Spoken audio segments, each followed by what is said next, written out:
Cara, pra você conseguir se dar bem meio que no sistema democrático brasileiro, sendo uma elite, ainda mais uma elite política, que via de regra quem tem mais potencial de ajudar quem é mais pobre, você meio que tem que predar o cara mais pobre, entendeu? Você tem que enganar ele, você tem que roubar voto, sabe? Tem que comprar voto, fazer esse tipo de coisa. Eu sinto que os interesses só estão muito pouco alinhados, cara. Entende? E aí a consequência é que você tem esses caras tipo o Alcolumbre, o Mota e tal. E é muito competitivo você estar na posição dele. Então você tem que ser tipo um bandidão mesmo. E aí não tem oportunidade pra você fazer meio que filantropia com a posição que você ganhou, entendeu? Sim. Talvez esse seja um problema. Talvez é muito competitivo você ser elite política no Brasil, tá ligado? E é ruim, né? Baixo retorno também, não sei. Eu acho, cara, que teve um grande êxodo, assim, das elites da política a partir dos anos 60, sabe?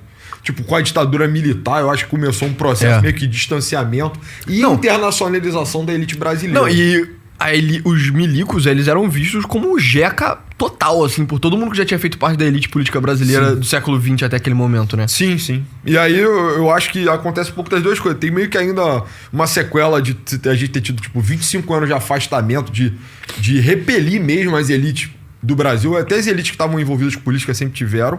São repelidas. Eu acho que tem um processo de internacionalização do capitalismo, de abertura do Brasil. Que é péssimo, péssimo. Que também torna... E aí isso é um problema do mundo, né? E a elite de algum país hoje, ela é estritamente nacional? Não, e tem aquele problema que a gente até comentou em algum lugar aí. A gente tá falando em tantos veículos diferentes que eu nem me lembro mais onde a gente falou.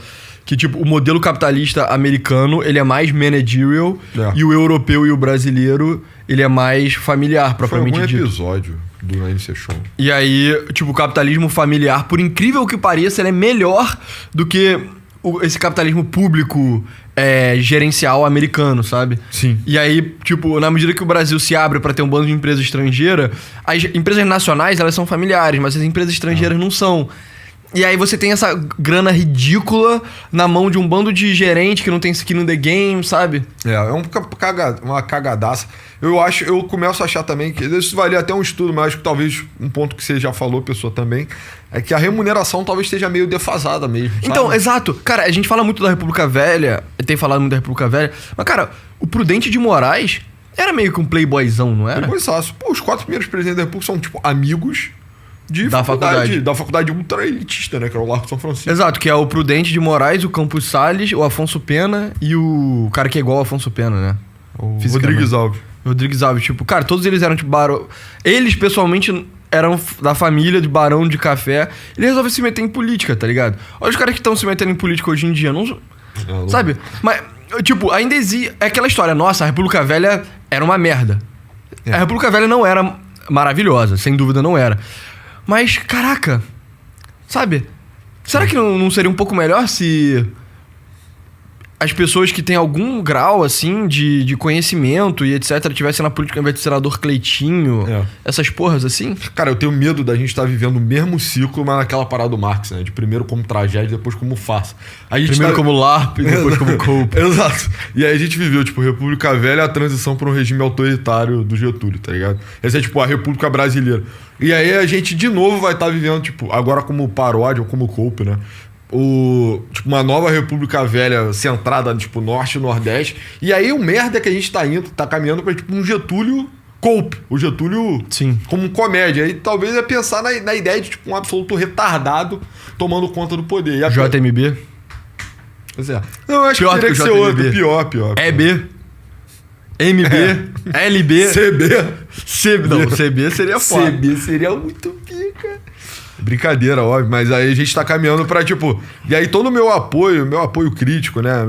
Tentar ficar resgatando esse imaginário getulista, assim, mas de uma forma não esquerdista demagógica, cairia no lixo, né? Porque aí a gente ia ter que virar imediatamente a porra do Carlos Lacerda. Né? Sim, e cara. Morrer em condições Porque se você tivesse um Getúlio que fosse um merda, ia ser horrível também. Exato. Mas não sei se ia ser pior do que hoje. Mas enfim. Não sei, o fato é... E aí, cara, entra um pouco no... Sei lá, o Guilherme Freire, ele muito explicitamente tem um projeto que é tipo, cara... Ele quer fazer meio que educação clássica pra elite, basicamente, né? Especificamente pra, tipo, herdeiro, essas porras assim. Tem algumas coisas no approach do Guilherme Freire que eu faria diferente se eu fosse ele. Mas, via de regra, o projeto é muito bom, né? Porque é aquela história. Pô, o Prudente de Moraes e o Campos Salles, eles eram 2 playboyzões, assim, que, mano, realmente dedicaram a vida deles pro serviço público. Sem dúvida, eles foram caras que leram Tucídides quando eles eram jovens, deviam saber alguma coisa de grego clássico, latim clássico, tinha meio que conhecimento com toda a tradição ocidental, intelectual dos gentlemen europeus. Cara, hoje, se você fosse botar, tipo, filho do Ike Batista pra tentar ser o Prudente de Moraes, ia dar merda, entendeu? Botasse o Thor Batista. Thor Batista é um precursor da moda de playboy atropelar trabalhador inocente. É verdade. O pai dessa onda agora, isso é um fenômeno social no Brasil do playboy matar o lavrador. E ele foi o primeiro, cara. Mas sabe, tipo, muita gente fala, tipo, não, a gente precisa de uma aristocracia, só que, tipo, cara, não é só uma questão de você pegar o filho do cara rico e dar poder pra ele. Não, ele tem que ter um certo grooming, assim, sabe? Intelectual e de ser, tipo, de valores mesmo, sabe? O meu medo é que, tipo, os elementos que a gente não enxerga do todo, eles são tão repulsivos para as elites brasileiras que elas só talvez nunca se interessem de novo por política, sabe? E aí é um cenário meio Eu tenho medo de precisar ficar muito ruim pra nego bom ter algum interesse de se meter em política. Cara, mas aí eu penso no caso do Líbano, tá ligado? Cara, Beirute tem uma elite decadente que sobreviveu, tipo, várias guerras civis. Tem até um documentário bem legal sobre isso. Eu esqueci o nome agora. Um exemplo é aquele cara que fez aquela entrevista com o Moldbug lá, né? Exato, mas tem uns caras ainda em Beirute, sabe? E aí tem tipo um clube, sei lá, o Beirute Praia Clube, assim, uma porra dessa. Tem um monte de velho bronzeado, decadente, assim. Os caras são descendentes de, tipo, caras fodas, assim, da administração do Império Otomano. E aí fazem, pô, e a guerra civil e tal. E o cara tem, tipo, a vida mais alienada, mais de boa, assim, nado todo dia e tal. A gente tem festas maravilhosas aqui. Sei lá, toca um roupa nova libanês lá pros caras.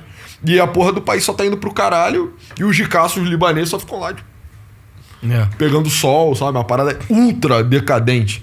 Gostou desse corte? Quer mais conteúdo como esse? Então você vai gostar muito do nosso site, onde nós compartilhamos conteúdos exclusivos, gratuitos, e os pagos também, caso você goste muito.